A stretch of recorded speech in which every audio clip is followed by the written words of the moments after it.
eyyi assalamu aleykum wa rahmatullahi wa barakatuhu e bandiraɓe sehilaɓe jangguiyankoɓe en garti kadi e windande men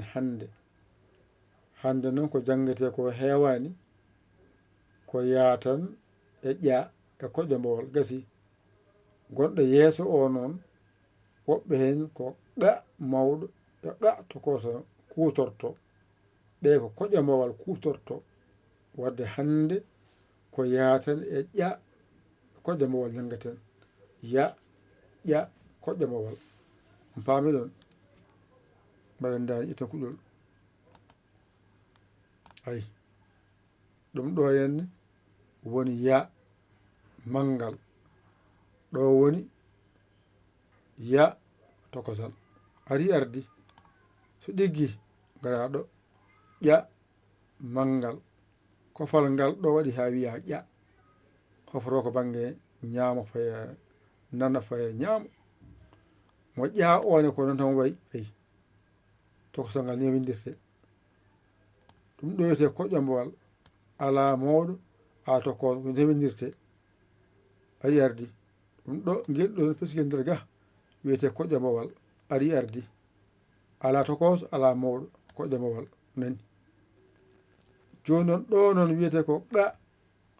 ɗum ɗo wiyete ɗum ɗo wiyete ko qa mawɗo ni windirte ɓe he mbaɗa ni wiye qa tokosal gasi ɓeɗon jaadi koƴƴo mbowal jaada e mabɓe ɓe wiyete ko qa jaada e mabɓe mbasa lurdede jangga mbawa ni foti joni momten pindi ɗi garen janggen ayi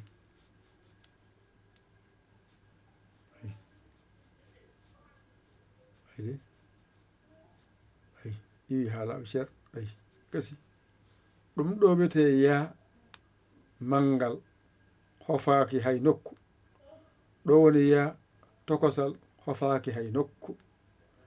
ɗo noon ko ƴa hofima bange ma ñaamo dow ɗo woni ƴa tokosal hofima bange ma ñaamo dow to koƴƴo mbowal nani masetake koni tan wayata ala mangal tokosal koƴƴo mbowal gasi nde hande nde kam hewani ko yatan ƴettuɗon wadde mbaɗen dani henne gaden alluwa ngal tablo mum ara gasi hande ko jangga mbiya hande de ko jangga ko hewani rani tan portunawol ni ha yoɗa seeɗa gasi mbaɗen dani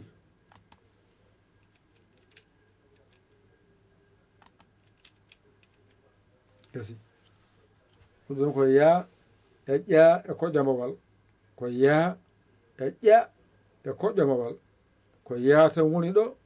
mangal tokosal e ƴa mangal tokosal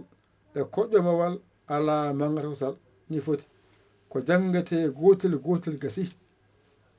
ko jangate gotel gasi on timmini ɗum hande o hankkadi no ƴetten kuɗi men mbañorɗen janggen ɗigga lesto noon waɗira toon ko wonande yiɗɓe janggude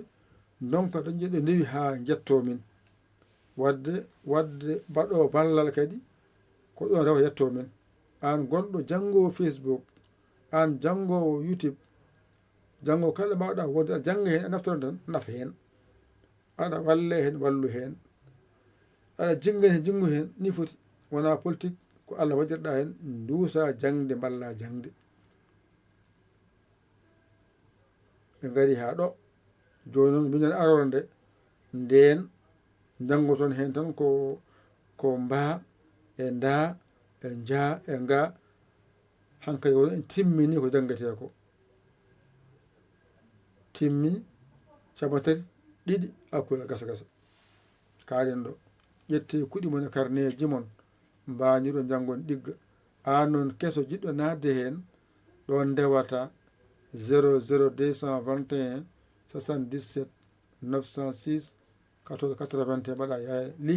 jiya wasabo ngara kala indema yettodema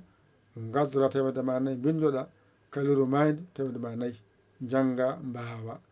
mbasa funtude hoorema jawdi accata ka ha hutore. Wassalam.